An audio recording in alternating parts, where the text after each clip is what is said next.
Yes ashimwe cyane mazina ni Fabrice Nzeyimana ngarutse muri rwa rukurikirane rw'ama video nabemereye.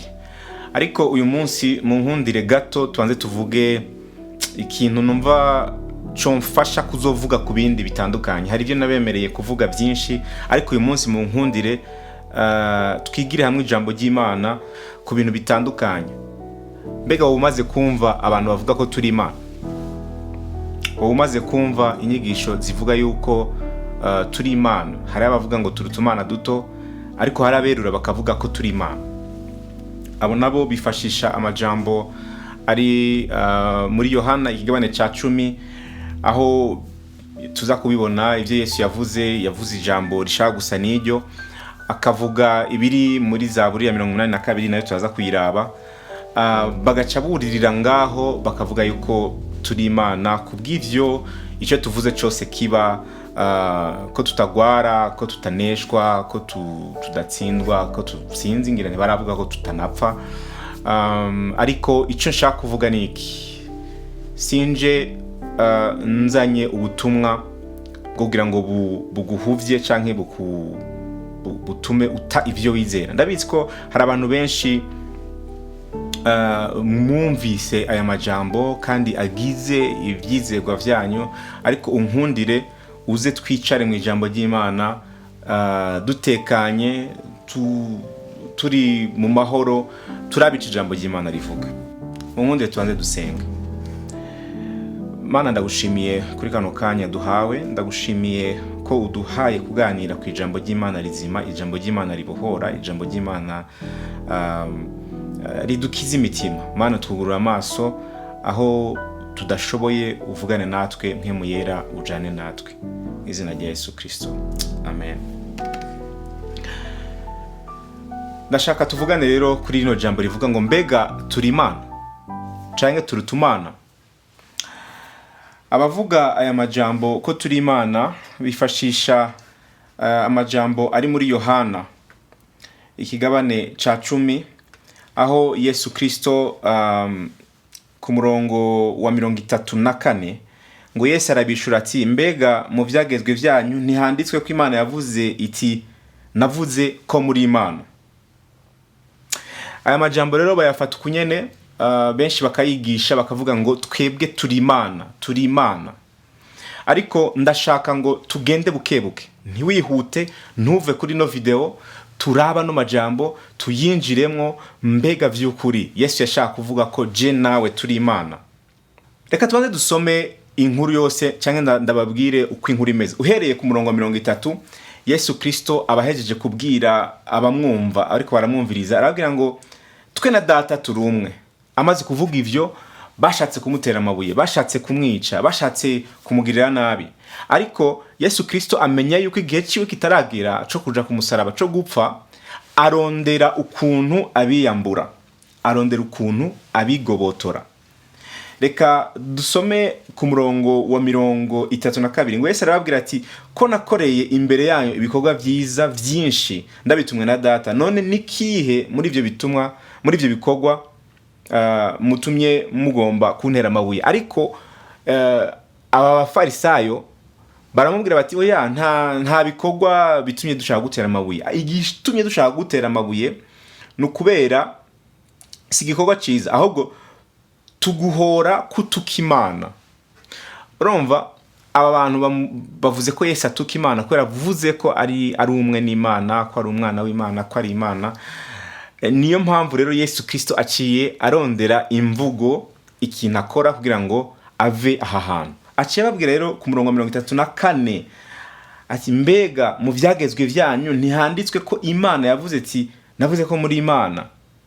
Ahantu rero Yesu Kristo amaze kuvuga ibi, no kuvuga ngo baciye bibuka ivyanditswe mu vyagezwe vyabo, ivyanditswe mu bitabo vyabo, baravuga birahara aha hantu, baramureka. No kuvuga ngo yararonse uburyo, yararonse imvugo akoresha, imvugo y'agahemo. Yarakoresheje imvugo y'agahemo kubabwira ati, mwebwe Imana yavuze ko muri utumana, ko muri Imana. Nimba yarabivuze kuri mwebwe, kubera iki jewe bibateye ikibazo? Ni kubera iki mvuze ko ari imvugo y'agahemo? Reka tuje aho hantu Yesu ariko aravuga, ni mu gitabo ca Zaburi, gitabo ca Zaburi ikigabane cya 82. Mu kigabane cya 82 rero ndashaka ko duhera ku murongo wa 6 uwo bavuga.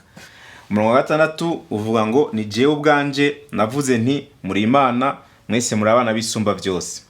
Ariko akandiko karongo konyene basoma. Akandiko karongo konyene basoma kuko niko Yesu yavuze, ariko bataravye aho kaje kava. Reka dusome chapitre yose, ikigabane cyose uhereye ku murongo wa mbere. Ijambo ry'Imana yavuga ngo Imana ihagaze mu ikombe ryayo icira abacamanza urubanza. Aha hantu Imana yari kiravugana n'abantu bitwa abacamanza, judges mu Congereza, les juges en français. Aba bajuge rero niba Imana iri kiravugana nabo, kandi Imana iri kwirabaha iri kirababwira ibintu bikomeye, ibintu bikaze. Ku murongo wa 2 babwira ati muzogera hehe kugoreka imanza no gutinya abanyakibi ku kigohe, mucira imanza umugoyigoyi n'imfuvyi, mucira impahazwa n'umurushwa imanza zigororotse, mutabare umugoyigoyi n'umukene, mubakure mu maboko y'abanyakibi. Abo mbwiye ntaco bazi, ntaco batahura, bagendagenda mu mwiza, amatanguriro yose y'isi aranyiganyiga. Muri kumva abantu ariko arababwira ati nje nababwiye rero, hano hacaza kakarongo, nije nababwiye ubwanje navuze nti muri Imana mwese muri abana bisumba byose, ariko muzopfa nk'abantu, muzotemba nk'umwe wo mubaganwa. Uwo mubaganwa bavuga ni Luciferi. Turaza kubibona usomye Ezekieli ikigabane cya 28, ugasoma na Yesaya ikigabane cya 14. Baravuga uyu mwami w'Itiro ari we Luciferi yaguye akava mu ijuru, yari umuganwa mu ijuru, yari aragwa. Numwe muri bo niwe Bibiliya tubwira ingene yaguye. Icyo nshaka ko twumva ni iki rero. Hano muri Zaburi ya 82 abacamanza biswe Imana. Nukubera iki abacamanza biswe Imana? Nagira ngo ndabibutse yuko Yesu muri Yohana avuga ngo muri Yohana 10:34 avuga ngo ntiyanditswe mu gitabo cy'ivyagezwe ko muri Imana. Nashaka ndabibutse yuko vy'ukuri naho aya majambo asubirwamwo muri Zaburi, Yesu ntiyariko aravuga iyi Zaburi, kuko Zaburi ntiri mu vyagezwe vy'Imana, ico bita Torah. Torah ni bitabu vyanditswe na Mose, ari byo bita ivyagezwe. Ndashaka rero ngo turabe mu vyagezwe, ahakoreshwa ijambo Imana bashaka kuvuga abacamanza.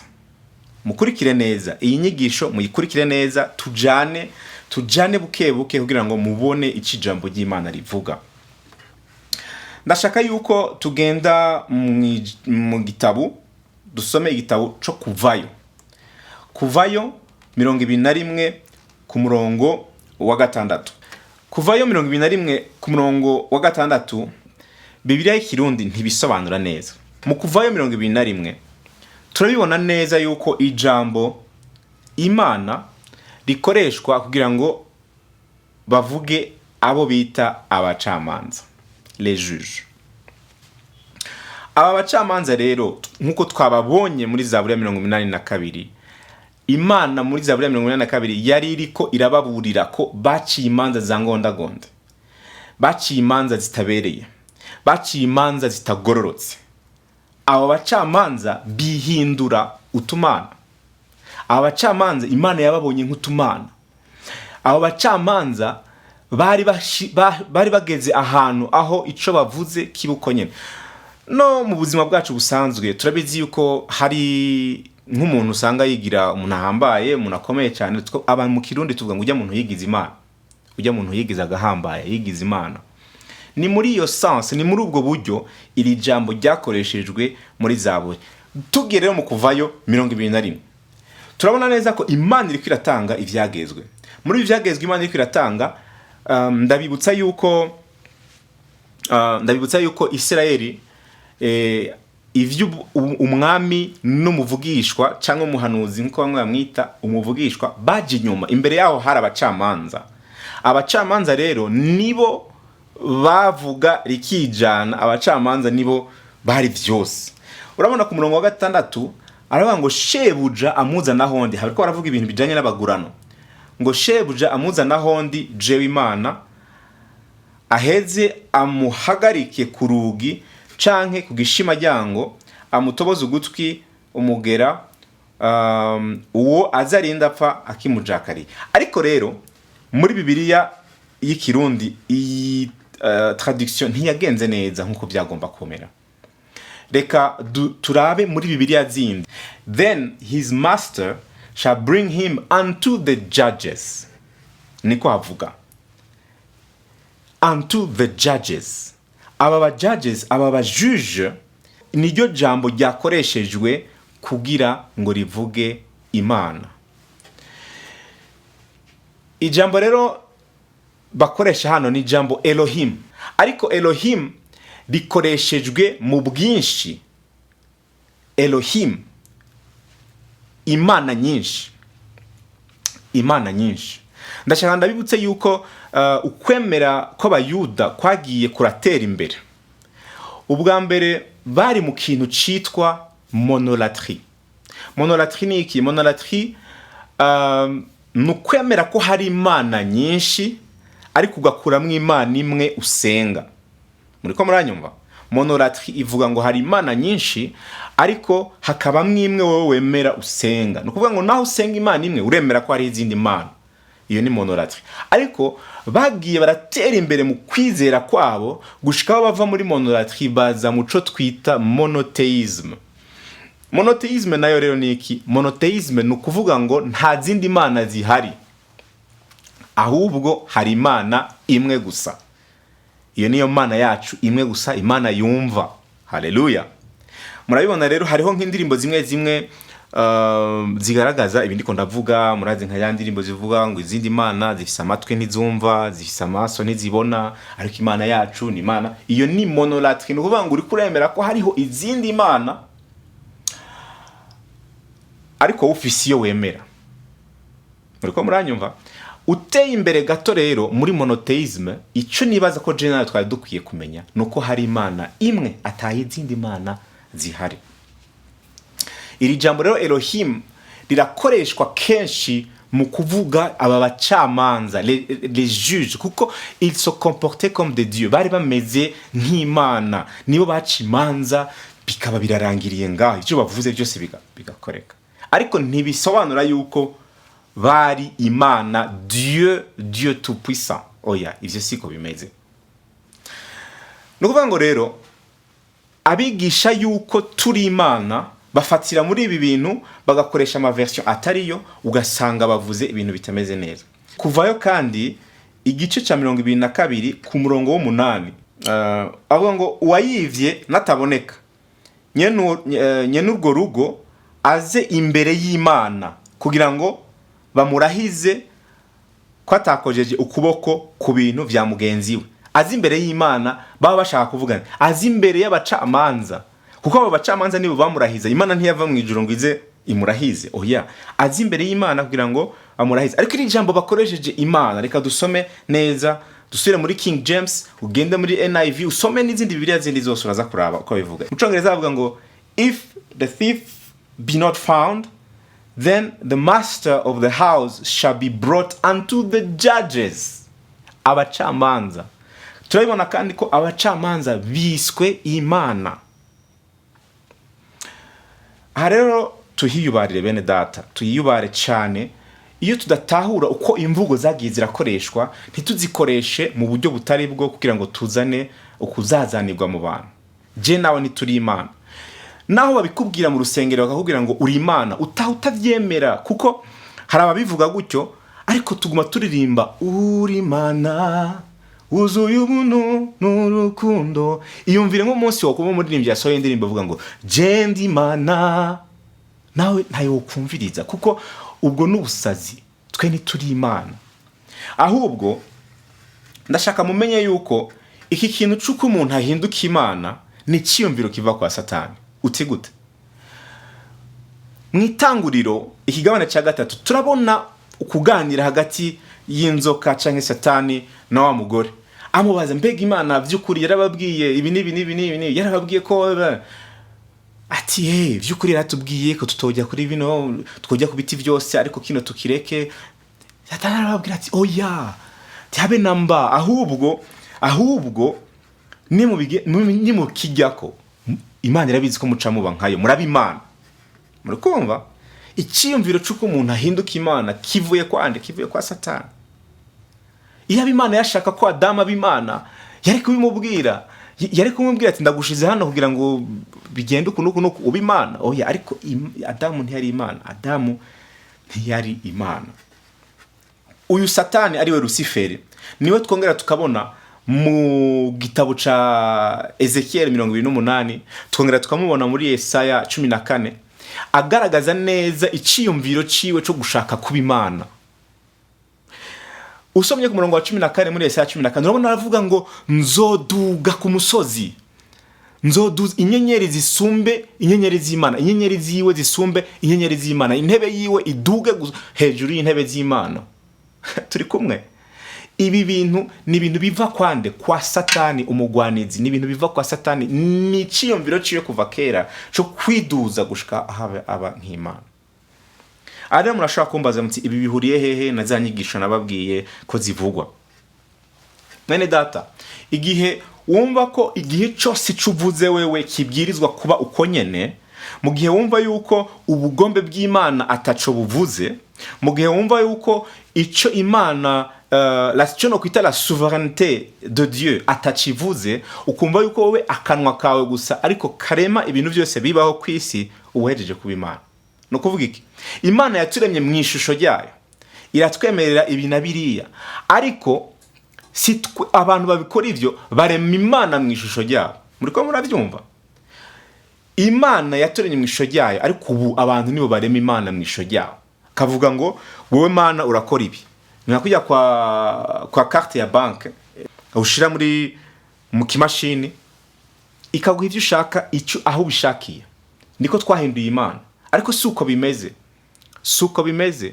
Ijambo ry'Imana riratwereka neza yuko Imana iradukunda, iradushakira ivyiza. Ingwara ibibi ivyo byose si vy'Imana idushakira, kuko Imana ntiyaremye ingwara yaje kubwa consequence kubw'ivyabaye hano mwisi. Ubukene buhari kuko isi yononwe n'icaha, kandi turafise amasezerano yuko Imana izorema iyindi si itarimo ingwara, Imana izorema iyindi si itarimo umubabaro. Ariko ivyo suyu munsi ingwara ziracahari, abagwayi baracahari, abakene baracahari. Nige Yesu Kristo yagendagenda kwisi atarapfa ku musaraba, yarakijije abantu bamwe, yaragaburiye abantu bamwe, inzara irahera. Ariko inzara ntiyaciva mu isi yose, kandi abagwaye bose ico gihe ntibakize. Oya, hariho bamwe bakize ingwara, ariko hariho nabandi batakize. Hariho abo tuzi bazutse, ariko hariho abatazutse. Na Lazaro tuzi yazutse, mu nyuma yarasubiye arapfa, kuko urupfu ruracahari hano kwisi gushika umunsi wa munsi twemere, wa munsi w'ubugeni, aho tuzoduzwa dufise umubiri mushasha, tukagenda kubaho ubuzima bwacu budahera, tudapfa, tudasonza, tutagwara. Ariko birambabaza uyu munsi iyo numvise hari abantu bafata ivyo bintu byo muri kazoza bakabizana uyu munsi bakavuga ko tutagwara. Uko nukubesha, kugwara turagwara ariko turakira. Kugwara turagwara, uyu munsi uragwara, ejo ugakira, ejo ukongera ukagwara. Uyu munsi hari n'abashobora ndizera ko hashobora kuba n'igitangaza cyo kuzura umuntu yapfuye, ariko azosubira apfe.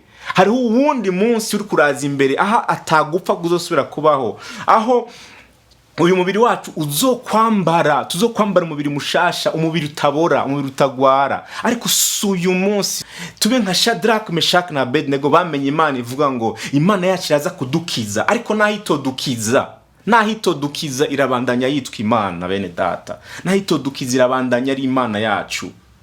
Haleluya. Bari babizi yuko naho bashobora gupfa bakava muri uyu mubiri hariho ubundi buzima. Ubwo buzima ntitukibuvuga, ubwo buzima ntitukibumaraho umwanya, ubwo buzima ntitukibumaraho akanya turiko turabuvuga, kuko twivugira ibi bintu bitunezera, ibi bintu bituryohera, ibi bintu bitudigadiga.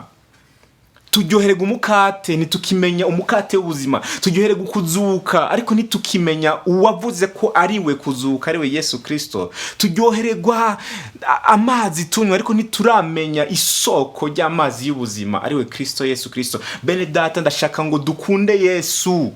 Dukunde Yesu mu bibi, dukunde Yesu mu byiza, dukunde Yesu imvura igwa, dukunde Yesu imvura itagwa, dukurikire Yesu mu bugaragwa, dukurikire Yesu mu mazi menshi, mu canya cy'ubwatsi butotahaye, dukurikire Yesu. Haleluya. Birababaza cyane ko hariho abantu kubera kumva ivyo bintu bavuye ku Mana kubera iki? Bavuye ku Mana kuko naka yababwiye ngo ico uzovuga cyose kizoba. Ndazi umwene datumwe yari mu nzira nziza, yaratuye Yesu Kristo, yarakiriye Yesu Kristo, ariko mu muryango wiwe habamwo ibibazo byinshi, abantu baragwara, abandi barapfa, mu nyuma arabivamo. Aravuga ati sinshobora kwizera iyo Mana itashoboye kunkiriza oncle, iyo Mana itashoboye kunkiriza tantine, iyo Mana niyihe Mana? Nihe Mana izana ibibi kubeza? Uko niko abantu bavyumva. Ariko ndashaka kubabwira bene data, Imana nta kibikora. Ikibi n'umuntu yagihisemo cagihe yemera gushaka kuba Imana.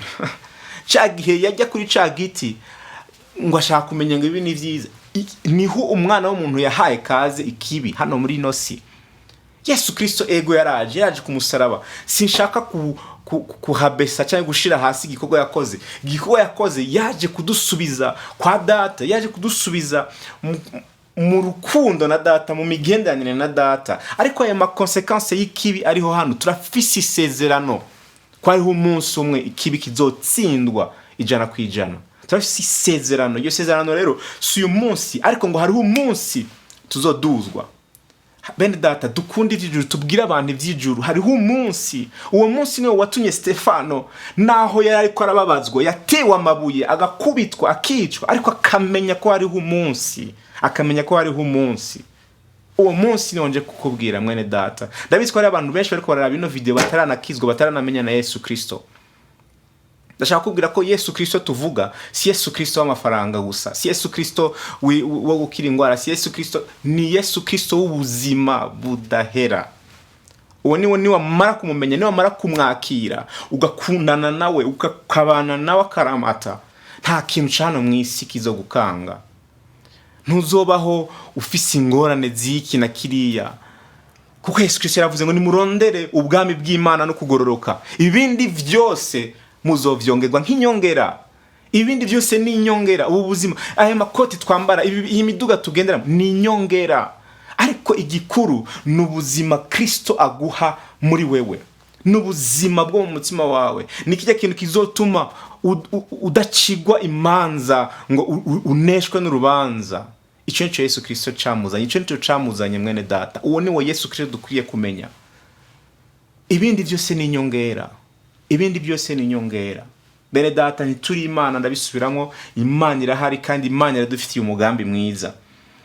Ivyo tuvuga byose rero bene data, ndashaka kubabwira abantu babibabwira, nimba vy'ukuri hariho umuntu avuga ko icavuze cyose kiba, akiriza urutoke, aheze kino kibazo dufise c'igitoro, aheze kino kibazo dufise c'amadolari, ahaguruka avuga ati ubu nyene ndasenga, ndavuga ngo mu izina rya Yesu Kristo amamodoka yose mu Burundi agenda muri industrielle, igitoro kiraza nabikore. Agende ku mpanda avuga ati abantu bose bapfuye ni muzuke kuko ijambo ryanje rirarema. Sinanse ko umuntu ashobora kuzuka, sinanse ko Imana ishobora gukora igitangaza, ariko nturi Imana. Imana iri hejuru y'ibintu byose. Hari ibyo twemerera gukora, hariho n'ivyo uyo nk'Imana izi, hariho ivyo yo izi uko izobikora. Hari umwe yaririmbye ngo sinzi uko bigenze, sinzi nuko bikora. Icyo nzi ni kimwe, iyo utegetse biratungana. Iyi Imana ivuze, nimba Imana yabivuze vy'ukuri, icyo nkeneye kumenya ni Imana yabivuze cyangwa ni wewe wabivuze. Hari abantu rero twabaye babacamanza, Elohim, hari abantu bigize babacamanza, twabonye bigize utumana. Ugasanga mu masengero yacu ntitukivuga icyo Imana ivuga, ahubwo tuvuga icyo umukozi w'Imana yavuze. Umukozi man of God Fabrice yavuze ngo, man of God naka yavuze ngo. Twiyubare bene data, twiyubare tugaruke ku nzira nziza. Turabe icyo Imana ivuga, icyo ijambo ry'Imana rivuga. Ijambo ry'Imana turishire hejuru y'amajambo yacu. Icyo Imana yavuze ubugombe bwayo buje hejuru y'ibyifuzo byacu, y'amakaprice yacu. Ko rimwe na rimwe n'amakaprice. N'amakaprice harimwe ugasanga umuntu n'amakaprice. Rero duhinduke, dukunde Kristo, tumukunde kuruta ibindi byose.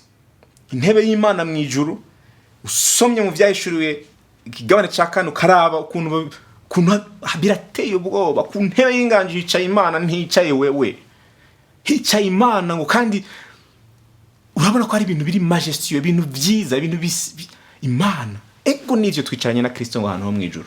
Ariko ndashaka kumenye ko icyo ari kibanza n'ahantu Imana yatuzanye idusubiza mu migenderanire, ariko ntiyadutwicaritse ku ntebe ngo tube Imana. Oya, siko bimeze. Nous sommes là par la grâce de Dieu. Turi kubw'ubuntu bw'Imana, by the grace of God. Twasubiye mu migenderanire y'Imana. Tureke kwitiranya ibintu rero. Dukoreshe theology yacu neza. Tureke kwitiranya ibintu. Nashaka meraheze mvuga kano kantu kanyuma. Hari abantu bazo kubwira ngo wowe ngo kubera ngo ibi bitabaye mu buzima bwawe no kubera utizera. Ngo biriya byabaye no kubera utizeye Imana. Ubwo n'ububeshi. Ego nivyo hari abantu batizera Imana, ariko ndashaka kukubwira yuko si ibintu byose bikubaho kubera utizeye. Mbega mwene data, abantu bapfuye 72 mu Burundi ntiharimo abizera Imana, ntihariho n'abapfuye bariko barasenga. 93 ntihari abapfuye bariko barasenga. 94 mu gihugu cy'u Rwanda ntihari abapfuye bariko barasenga. Iyi imvura iguye ikaze ikagwa ku bantu isegenya abantu bagapfa, ntihari abapfa bariko barasenga, ntihari abapfa bizera Imana banagusumba wowe kwizera Imana. Iyo Mana twigisha ni Imana nyabaki. Hariho ikibi kiriho hano mu isi. Ico kibi Yesu Kristo yaremeye ko hariho umunsi azogihonyanga, hariho umunsi n'umugwaniza azobohwa agatabwa mu muriro udahera.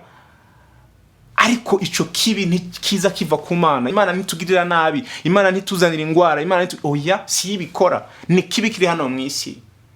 Kandi ico kibi dushobora kukibamwo hano mu isi, ariko tukakibamwo dufise ivyizigiro bizima. Tukakibamwo twizigira Yesu Kristo ko ari we mahoro, ko ari we buzima budahera. Ukaba ushaka kwakira uwo Yesu Kristo ndakubwiye, atari wa mu Yesu Kristo akubwira ngo azoguha umukate. Ukaba ushaka kwakira Yesu Kristo mukate w'ubuzima. Ndagusaba usengane nanje. Ndagusaba usengane nanje. Ndagusaba wizere Imana. Wizere Imana mu mutima wawe muri kano kanya. Usubiremwa no majambo. Nubwo utoyasubiramo ko y'amajambo kuyasubiramwo gutya siko guhinduka no gufata decision yo kuvuga ngo nahora ngenda gutya ariko ngiye gutya. Ndafashe ingingo yo guhinduka. Haleluya. Ami Yesu, ndagushimiye kubwo umuntu wese ariko arandaba. Ndagushimiye kubwo umuntu ariko araraba ino video. Ndagushimiye ko yakiriye Yesu Kristo nk'umwami n'umukiza ubuzima bwiwe. Ndagushimiye Imana yuko si ukuvuga amajambo gusa.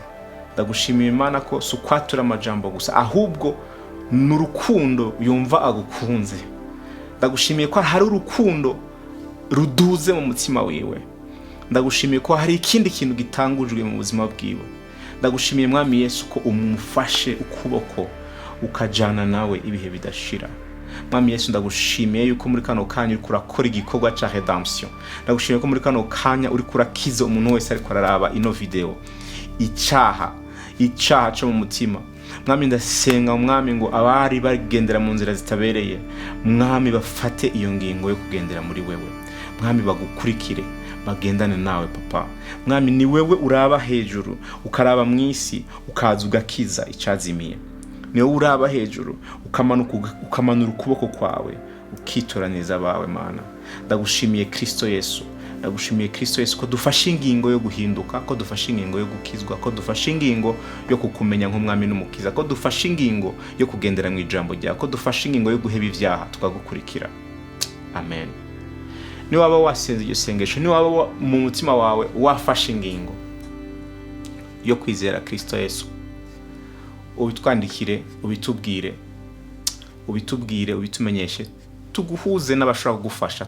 Ndagushimiye rero mu izina rya Yesu Kristo, tuzosubira.